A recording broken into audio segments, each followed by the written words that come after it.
Bismillahirrahmanirrahim. Assalamualaikum warahmatullahi wabarakatuh. Rabbi shrah sadri wa yassir li amri wahlul 'uqdatam min lisani yafqahu qawli.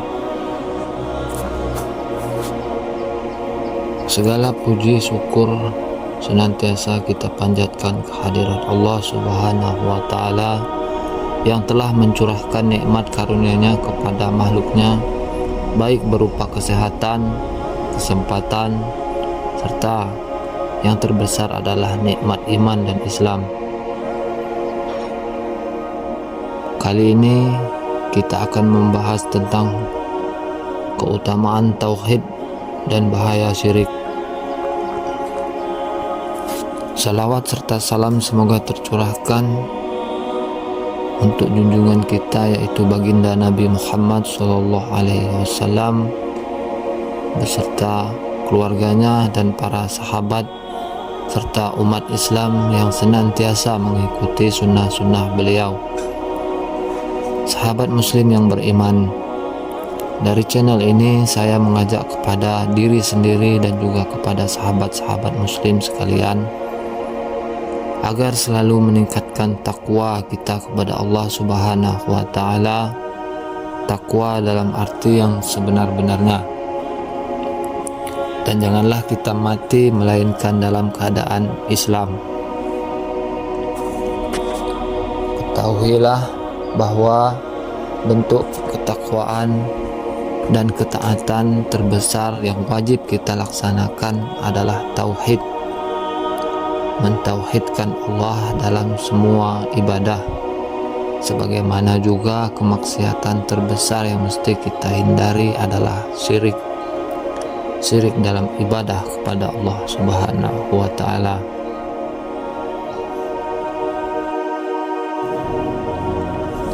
Tauhid ialah tujuan diciptakannya makhluk, diutusnya seluruh para rasul, diturunkannya kitab-kitab petunjuk, sekaligus juga merupakan langkah pertama yang harus dilewati seorang yang berjalan menuju Allah Subhanahu wa taala.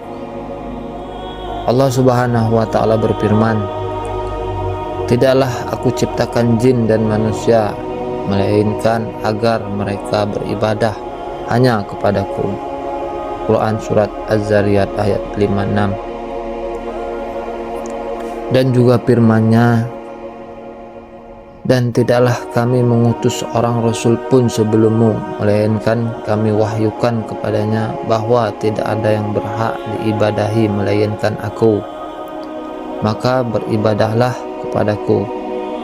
Quran surat Al-Anbiya ayat 25. Sahabat muslim yang beriman, kalau kedudukan tauhid sedemikian tinggi dan penting di dalam agama ini, maka tidaklah aneh kalau keutamaannya juga demikian besar. Dari Ubadah bin Samit radhiyallahu anhu, ia berkata, "Aku mendengar Rasulullah sallallahu alaihi wasallam bersabda, barang siapa yang bersaksi bahwa tidak ada ilah yang berhak disembah melainkan Allah, dan bahwa Nabi Muhammad adalah Rasulullah, niscaya Allah mengharamkan neraka atasnya untuk menjelatnya." Hadis riwayat Muslim nomor 29. Hadis lain juga disebutkan dari Utsman bin Affan radhiyallahu anhu bahwa Rasulullah sallallahu alaihi wasallam bersabda, barang siapa yang meninggal dunia sedang dia mengetahui bahwa tidak ada ilah yang berhak disembah melainkan Dia, Allah, niscaya akan masuk jannah. Hadis riwayat Muslim nomor 25. Demikian juga sabdanya Rasulullah sallallahu alaihi wasallam, dan barang siapa menemuiku dengan membawa dosa sepenuh bumi sekalipun, namun dia tidak menyentuhkanku dengan sesuatu apapun, pasti aku akan menemuinya dengan membawa ampunan yang semisal itu. Hadis riwayat Muslim nomor 687. Allah Subhanahu wa Ta'ala berfirman, sesungguhnya Allah tidak akan mengampuni dosa syirik dan Dia mengampuni dosa selain itu bagi siapa yang Dia kehendaki. Quran Surat An-Nisa ayat 48 dan 116. Allah Subhanahu wa Ta'ala juga berfirman dalam surat Al-An'am ayat 88, dan seandainya mereka berbuat syirik, pastilah gugur amal perbuatan yang telah mereka kerjakan.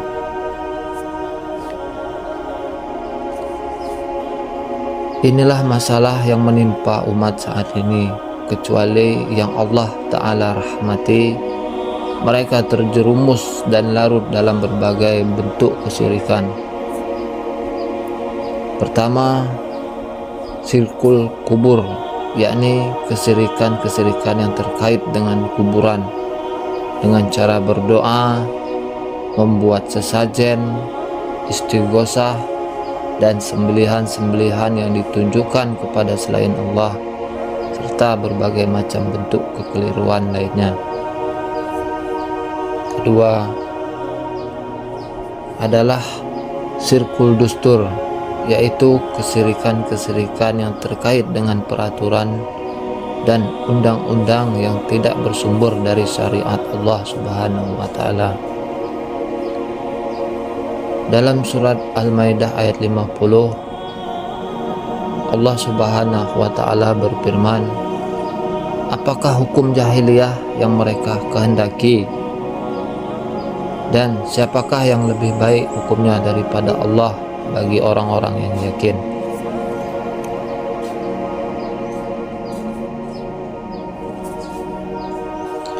Al-Imam Ibnu Katsir rahimahullah ketika menjelaskan tentang ayat ini mengatakan, Allah Subhanahu wa Ta'ala mengingkari orang yang berpaling dari hukum Allah, hukum yang telah muhkam kokoh, meliputi keseluruhan kebaikan dan mencegah setiap keburukan.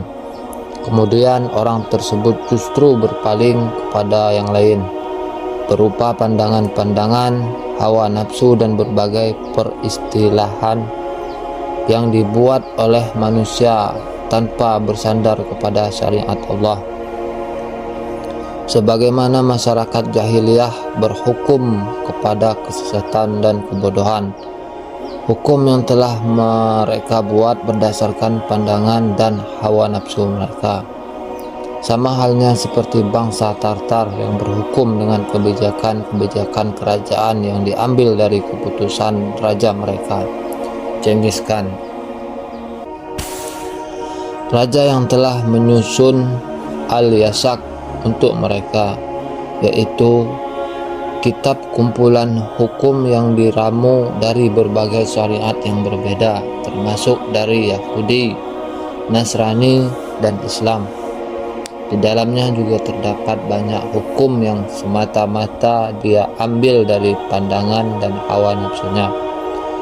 Kitab itu kemudian berubah menjadi syariat yang diikuti oleh anak keturunannya, yang lebih diutamakan ketimbang hukum yang diambil dari kitab Allah dan sunnah Rasulullah. Barang siapa yang melakukan hal tersebut, maka dia telah kafir. Ia wajib diperangi sampai mau kembali merujuk kepada hukum Allah dan Rasulnya, sampai dia tidak berhukum kecuali dengannya, kitab dan sunnah, baik sedikit maupun banyak. Al-Misbah Al-Munir, tafsir Ibnu Katsir pada surat Al-Maidah ayat 50.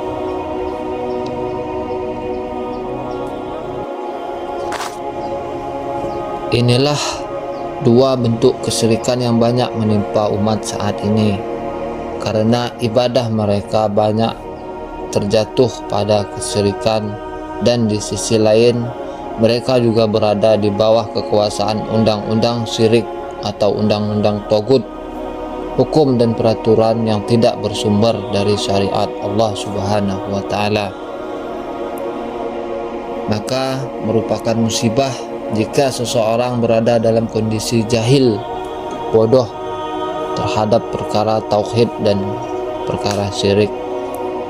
Dan akan lebih musibah lagi jika seseorang telah mengetahui perkara syirik namun dia tetap melakukannya.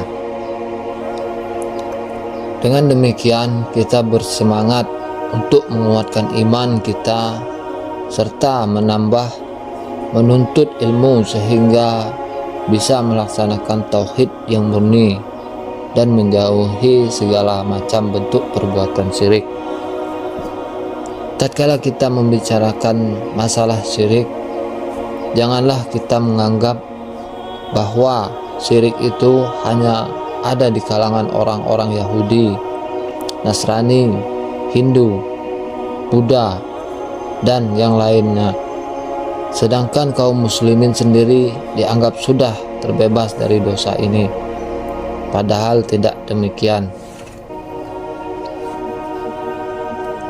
Banyak juga dari kalangan kaum muslimin yang terjerumus dalam dosa kesyirikan, baik sadar maupun tidak, karena makna dan pengertian syirik adalah mempersekutukan peribadatan kepada Allah, yaitu memberi bentuk-bentuk ibadah yang semestinya hanya dipersembahkan kepada Allah Subhanahu wa ta'ala, namun dia beribadah kepada selainnya, baik itu kepada para malaikat, nabi, orang-orang yang soleh, kuburan, patung, matahari, bulan, atau binatang-binatang ternak dan sebagainya, serta juga bentuk kesyirikan dalam peraturan atau perundang-undangan hukum sebagaimana yang telah disebutkan di atas.